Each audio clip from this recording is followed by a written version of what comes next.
I am interviewing the author, but I'm the one who wrote the book. You did.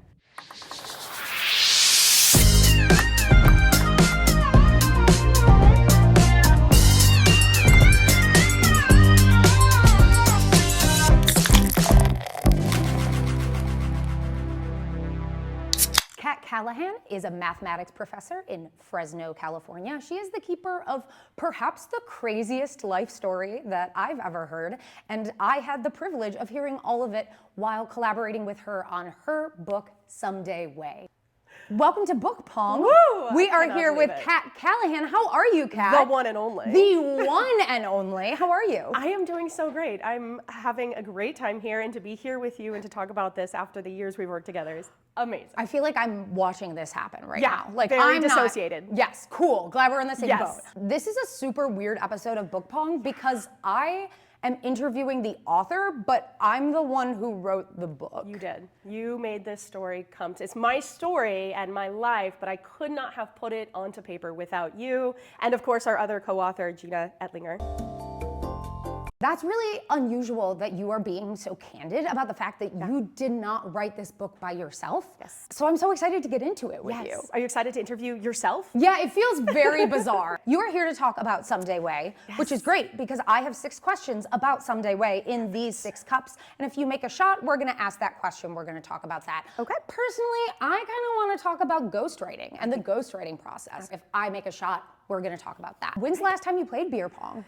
You know, I never have been much of an alcohol drinker, so I never played a full game. Let's both shoot at the same time to see who goes first. You know what? I was doing my warm-ups with my right, but I'm a lefty. Let's go. Oh my God, okay. Okay, you got it nicely done. Your mom was an addict. She was also your best friend. And while her addiction drastically impacted your childhood, which we see a ton of in your book, Someday Way, you still have so much empathy for her. Sorry to get right into talking about your mom. I know, let's get real right away. But that is the shot you made. Can you talk a little bit about your mom? She's such an enormous part of your book. Yeah, she was absolutely my best friend. I mean, as I was growing up, it was just her and I, and you feel that in the story. It's just the two of us.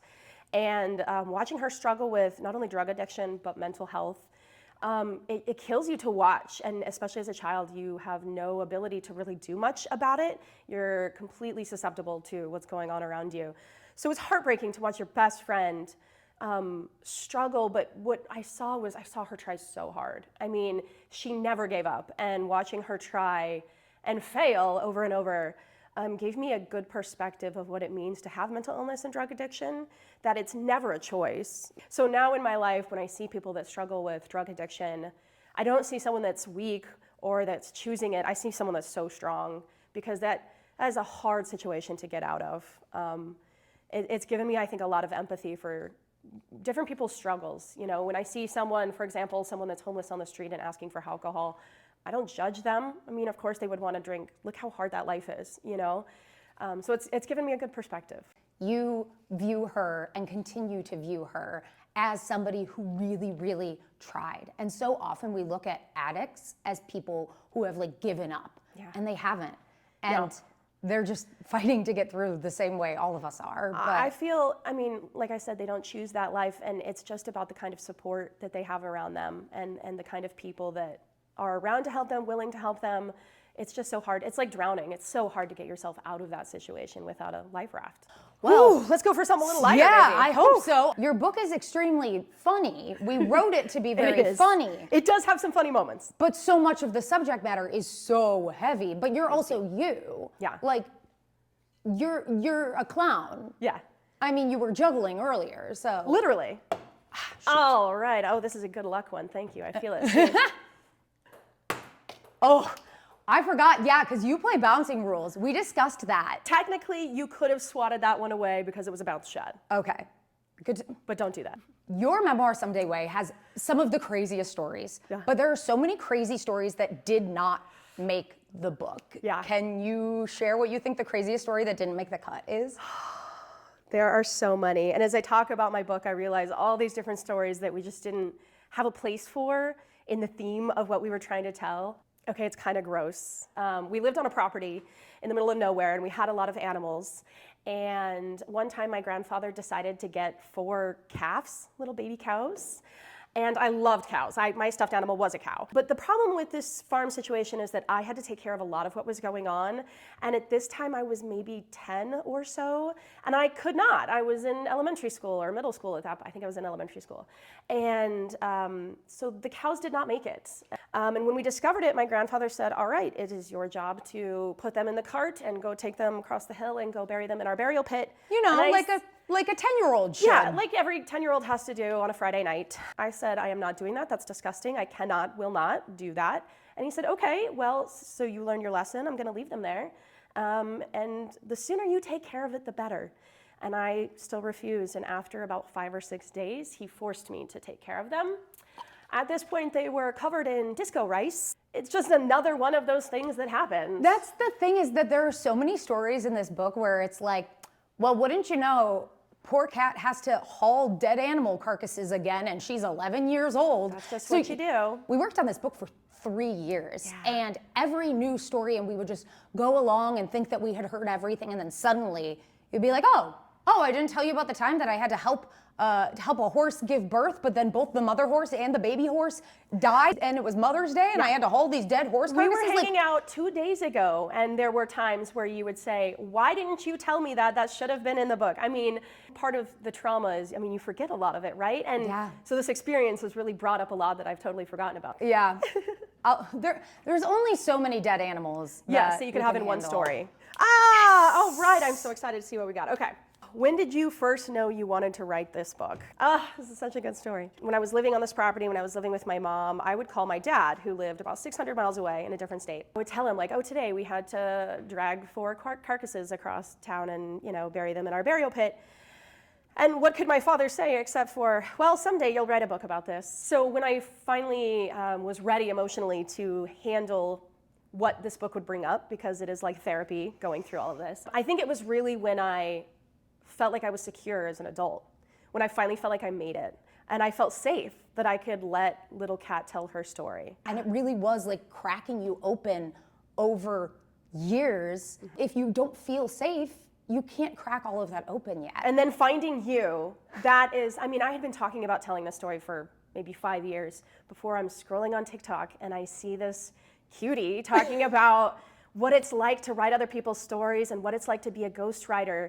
And I'm like, that's what I need. I need you to tell my story. And I slid in your DMs, and one thing led to another, and here we are now on Book Pong talking about publishing this book. It is your shot. My turn. I'm going to request a rewrite. Yes, what would you like? I'm going to do, what do they call it when it's like this? Yes. Like that? Star? Like a I'm gonna call it the diamond, star. Diamond. You're a star. Rhombus. Whatever. Equilateral, quadrilateral. Okay, math professor. I can't. Equilateral parallelogram. Yes. There we go. Oh my God. This is very bad news for me. Please rate and review the following real places that you have lived that are featured in Someday Way. Gladly. Camper trailer. This is the trailer that attaches to the back of a truck. It's not like an RV that drives on its own. This was crafted in the 70s, so think very brown, dingy, broken green. I would rank that probably like a 6 out of 10. 6 out of 10. Yeah, there was mattresses. True. Loved that. Not all of them had that. There was a door that closed and locked. Wow, big bonus. Luxury. And my favorite thing about that I don't think any of the other accommodations had, indoor toilet. Rate the living accommodations in the feed shed. Oh, the feed shed. Okay, so the feed shed was a hand-built structure. It's about maybe 12 foot square. My mom and I lived in there, and we slept on cots, so like an army cot. Oh, but we did have a little fire stove in there, little teeny tiny stove. So I would give that one a 3 out of 10. Okay. It was not very comfy, but very like minimalistic. Okay, Grandpa's porn cave. Ooh, Grandpa's porn cave. So this was the house in California. Now this was an actual house. Big ups. Indoor plumbing, toilet, air conditioning, but porn.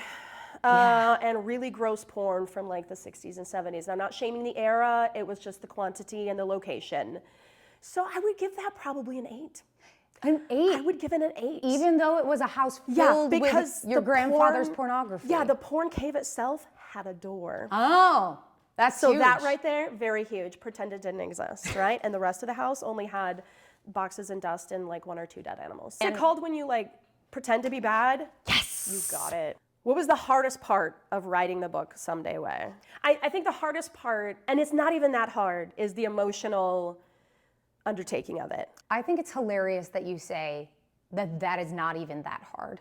You have such a traumatic childhood, you know this. You existed within cycles of abuse and addiction and like sexual abuse and constantly like a different father figure every couple of months or years, and you're saying, oh, it wasn't even that hard. Of course it's that hard. And it's so easy for so many people who don't even go through a fraction of that to bury that and say, you know what, I'm not gonna look at it, I'm gonna keep moving forward and let it affect their life in ways that they don't even realize it's affecting their life, right? Letting it lead to toxic behavior or like, you know, anger issues, things like that. And instead you took the time to look at it. That's why people hire ghostwriters, right? Because you can't just sit with your own trauma like that and say, let me make sense of this. You need to have somebody looking at the story from the outside saying, hey, by the way, most people don't have to like find out that their mom was assaulted by their grandfather inside of their grandpa's porn cave. That doesn't happen to people. That's not a regular occurrence? No! Okay. So don't tell me that it's not even that hard.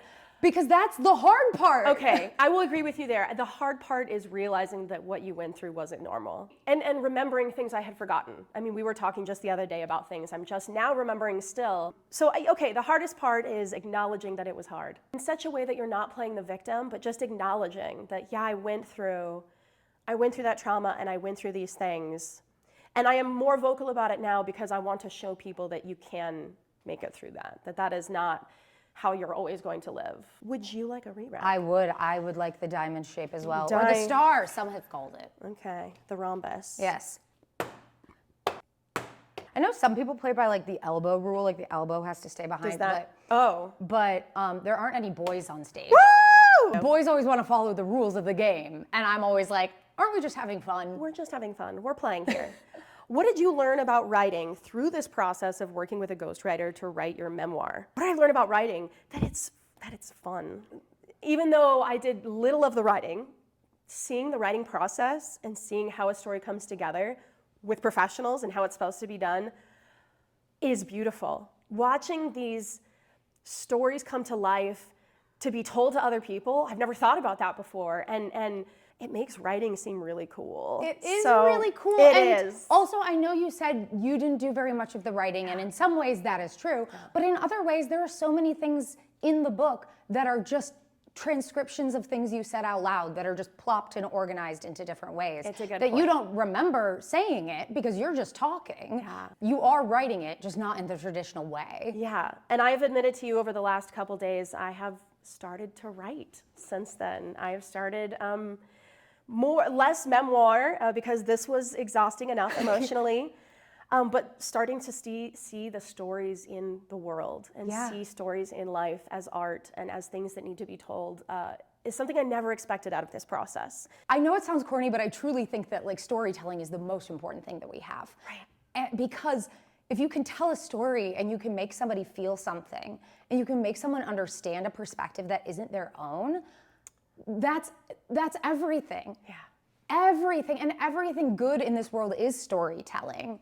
You know, everything that we love, like, oh, that's funny. You know why something's funny is because there was a good writer who wrote it to be funny. That TV show, that movie, even that commercial, it's all writing. And if we can get better at telling our own stories as well and feeling like those stories are valuable and matter, that's how we get to understand each other better. Yeah. And start to see more beauty in the other stories out there. Yeah. And where they're coming from. That has been a really beautiful process. Oh, I'm so proud of you. I'm so proud of you. No, You taught me to be a writer. That's true. It's your shot. Okay, it's my shot.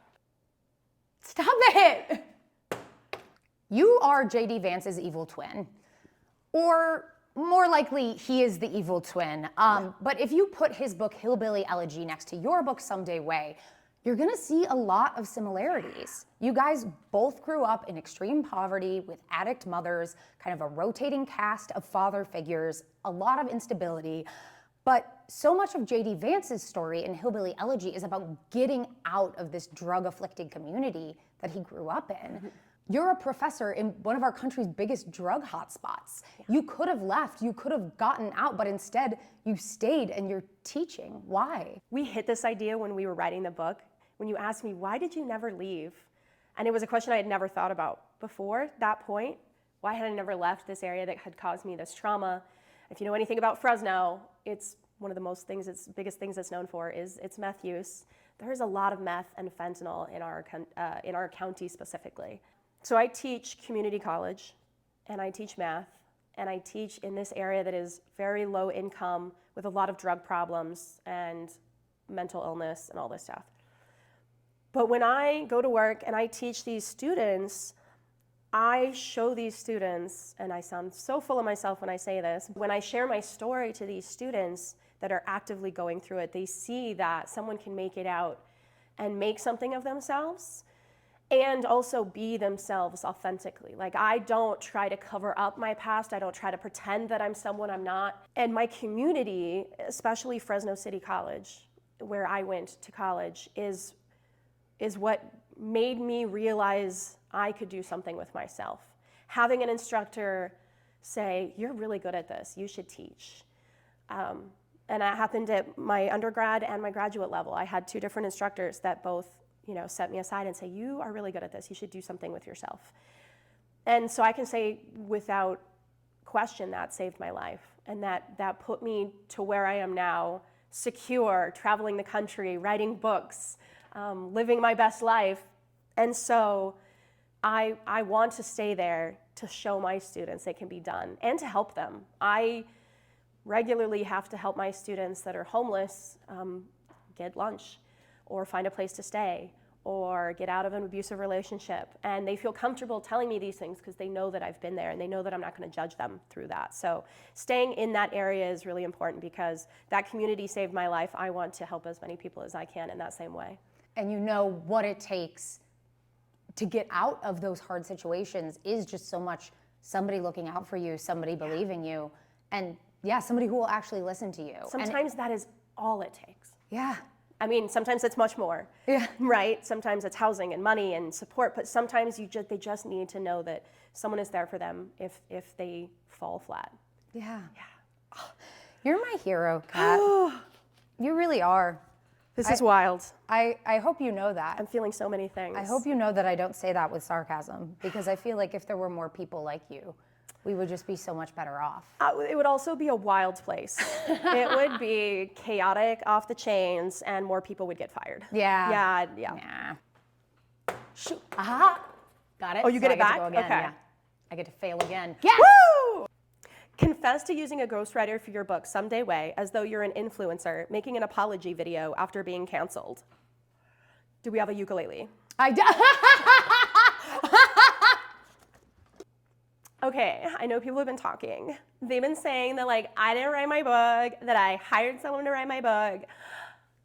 I did. But here's why I did it. I needed the money. Okay, I needed the money. And I know you get that, all you poor people that are watching me. I know you get it. You understand the struggle. And I'm sorry. But I know that you're there for me, my fans. You are being honest about the fact that you are using ghostwriters. As much as I'm being goofy about that, you didn't have to give us credit. In your contract, it did not say that you had to put our name anywhere on that. You could have said, never mind. Right. But you chose to put our names on the cover. Yeah. Why? Though that was one thing I thought about at first. I really wanted to be the center of attention. I wanted this to all be about me. But yeah, it's kind of a faux pas to have openly talk about having a ghostwriter and be public about me not writing this book but putting my name on it. But it's such a collaboration. Like, you wouldn't have the story without me, and I wouldn't have the story without you. And together, and also with Gina, even though Gina's not here emotionally, they're here with us. So I'm very open, and I feel like more people should be open. Ghostwriting is, I can only imagine, an insanely difficult job where you get, as an instructor, I know you get very little credit in certain jobs, and that is no credit. There is no credit in ghostwriting. And I can see how much work is put into a book. So one of the first things I decided was like, you guys are going to be on the book. Your names should have been bigger than mine, really, with how much work you put into it. But I wanted to be very open and honest about the process. And it's just so meaningful to me. This is one of the longest projects I've ever worked on. Over the course of 3 years is a long time. It's so great for me to be able to talk about it so openly and be like, yeah, I worked on this book, and like, get a load of this. This is. How does it feel having because this is your first ghostwriting project with your name on it. Yeah. How does that feel? I can't imagine it being any other book but this one. So special. No, I have worked on a lot of really wonderful books, and I have cared about them all deeply. Of course. But I don't think any of them have like transformed me the way that writing this book has. Yeah.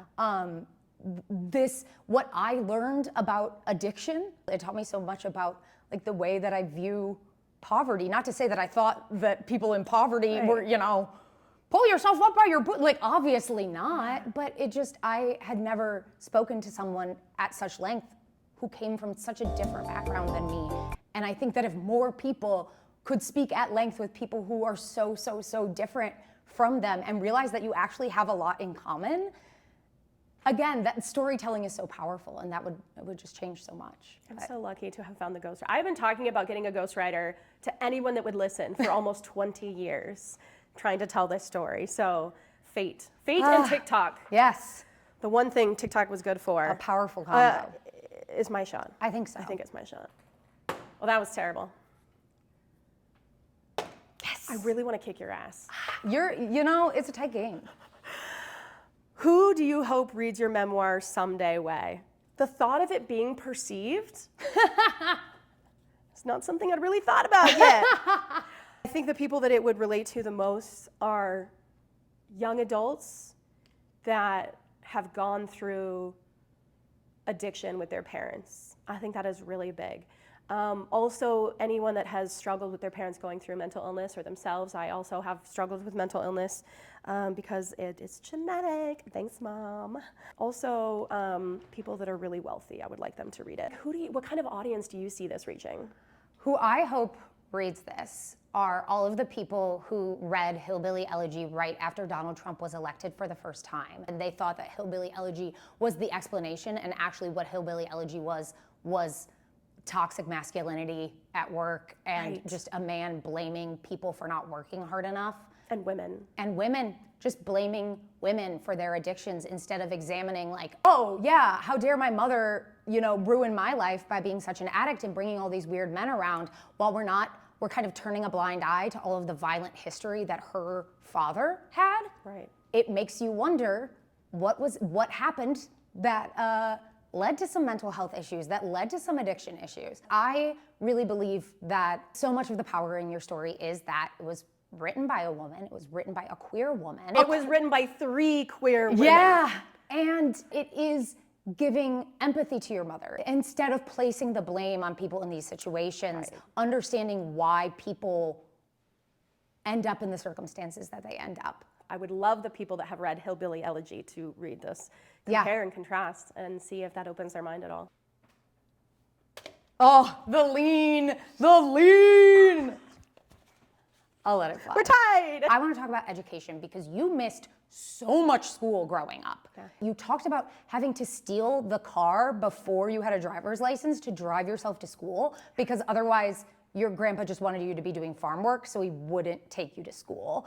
And you barely graduated high school after your mom passed away. You barely skated through. And now you are a tenured professor. Yeah. I would love to hear you talk about the importance of education and your story as education impacted your life. Oh, and especially in a time where education is being cut, education funding is being cut. And I'm worried about that not for my own financial safety, but because I know what education did for me and my family. I was a first-generation college graduate. Going to college without a purpose still, totally aimless. It wasn't me that found my path necessarily. It was other people saying, hey, I see what you have, and you really should foster that. Here, go here and do this. I went into Mr. Bigham, shout out to Mr. Bigham, the one that changed my life when I went into his office and I said, I love math and I don't know what to do. What do I do? And he said, you should be a tutor. And I started being a tutor, and that was the first time I was able to help anybody. And to see these people go from completely hopeless and helpless, and to show them, no, you can do it. I have faith in you. Here's how you do it. And they can do it. And they become so empowered. I was like, I have to do this for a living. This is the most amazing thing. It's not about teaching you the quadratic formula. It's about teaching yourself how to do hard things and get out of difficult situations with support and with your own grit. A week and a half ago, I was at my college graduation as a tenured instructor, watching my students graduate community college and knowing they're changing not just their life, but their children's lives, their whole family. It's just the best. I said I wouldn't cry, but. And it is changing their lives. It's like you're not exaggerating when you say that, because it changed yours. I try not to think too fully of myself, but last semester I had an email at the end of the semester that literally said, I would not have survived the semester without you. I would have taken my life. And that is tough, but at the same time, it reminds me why I do what I do. It doesn't take much to save somebody sometimes. You're my Whose hero. turn is it? Oh my gosh. You're my hero. I think it's mine. It is mine. You can be my hero, baby. We don't have the rights to that. This is so bad. No! Okay. I'll have to prove it.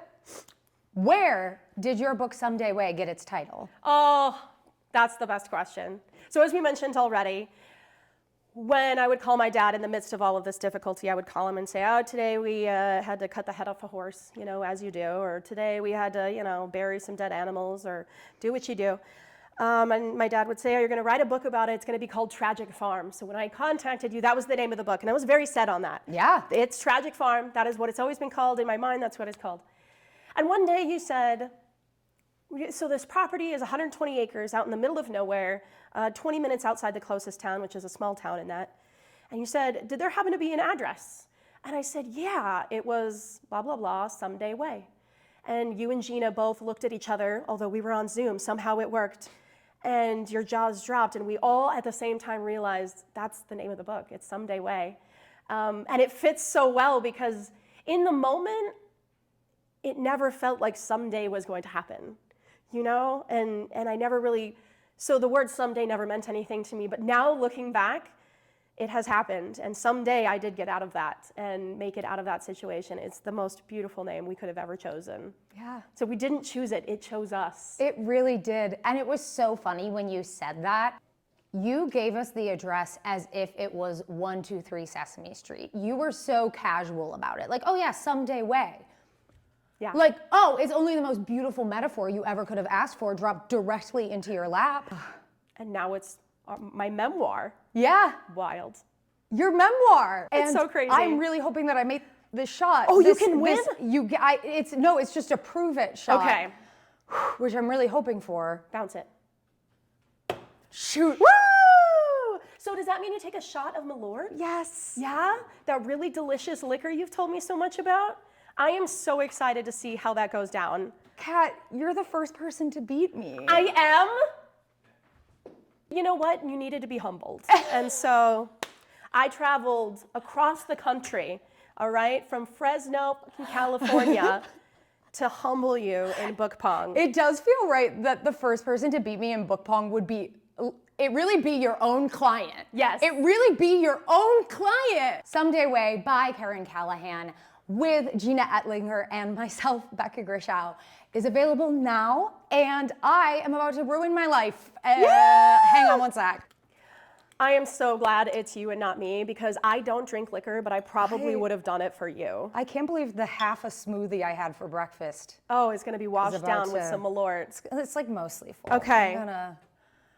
Cheers. Cheers to Someday Way. Cheers to Someday Way. Yes. Oh God. Humbled at book pong.